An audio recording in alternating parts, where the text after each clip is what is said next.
যে কথাটা বলেছে, বলার পরিপ্রেক্ষিতে গতকাল বিধানসভায় আমার সিএম মাননীয় শুভেন্দু অধিকারী মশাই হুমায়ুন কবির সাহেবকে সতর্কতামূলক করেছে এবং সাথে সাথে যারা আয়োজক ছিল তাদের মধ্যে আজকে সকালে 3 জনকে অ্যারেস্ট করেছে। কালকে বিধানসভার থেকে সরাসরি কবির সাহেব আমার কাছে আসে। আমি অ্যাজ এ আইনজীবী এবং এই হুমায়ুন কবিরের বিরুদ্ধে আমি যখন মমতার সরকার ছিল তখন কটূক্তি করার জন্য 70% আমরা, 30% ওরা, তখন বাংলার মমতার সরকার, মমতা আপার সরকার, মমতা খালার সরকার থেকে শুরু করে মৌলানা মৌলভী হাফেজ সাহেব, কাজী সাহেব, কেউ কোনো প্রতিবাদ করেনি। আমি তখন প্রথম হাইকোর্টের বুকে এই হুমায়ুন কবিরের বিরুদ্ধে মামলা। পরবর্তীকালে হুমায়ুন কবির যখন তৃণমূল থেকে তালাক তালাক তালাক হলো, তখন হুমায়ুন কবির আমার কাছে আসছে। শুধু হুমায়ুন কবির আসেনি আমার কাছে এসছে আরাবুল, এরকম বহু তৃণমূলের নেতা আমার কাছে এসেছে এবং পরামর্শ নিতে এসেছে। এবং তখন পরামর্শ নিতে এসে হুমায়ুন কবির একটি রাজনৈতিক দল নাম দেয় আম জনতা উন্নয়ন পার্টি, এবং আম জনতা উন্নয়ন পার্টি আমাদের সাথে একটা এগ্রিমেন্ট করে লিগালি যে আম জনতা উন্নয়ন পার্টি এবং মসজিদ সংক্রান্ত যাবতীয় মামলা লিখিত এগ্রিমেন্ট অনুযায়ী প্রতিটা মামলা আমরাই করি। সেই অনুযায়ী হুমায়ুন কবিরের ইলেকশনের সময় মসজিদ সংক্রান্ত ব্যাপারে, তার সিকিউরিটির ব্যাপারে সমস্ত মামলা আমি করেছি এবং প্রত্যেকটা মামলাতে জয়ী হয়েছি। এখন সরকার চেঞ্জ হয়েছে, হুমায়ুন কবিরও নতুন দলের নওদা থেকে বিধায়ক হয়েছে, আর তৃণমূলে নেই।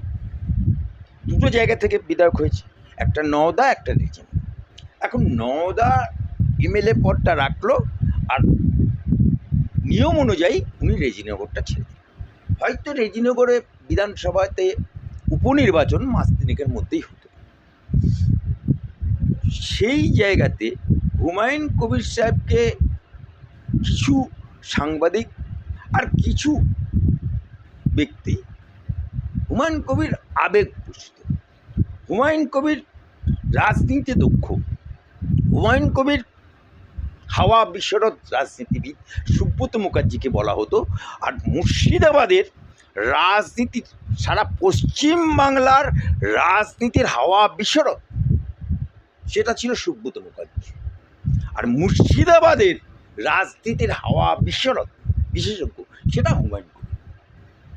আমার সাথে কিন্তু হুমায়ুন কবিরের রাজনীতিগতভাবে হেল অ্যান্ড হেভেন ডিফারেন্স, আকাশ পাতাল দূরত্ব। আমি রাজনীতি করি, আমি সংগঠন করি,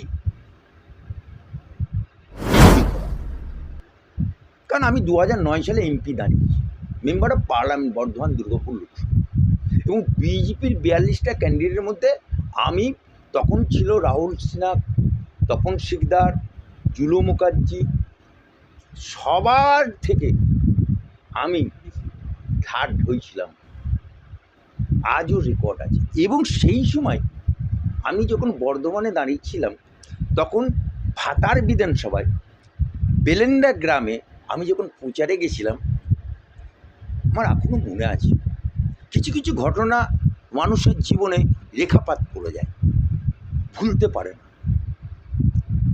সেই সময় আমি একটা হিন্দু বাড়িতে আমি ভোট প্রার্থী হয়ে গেছিলাম।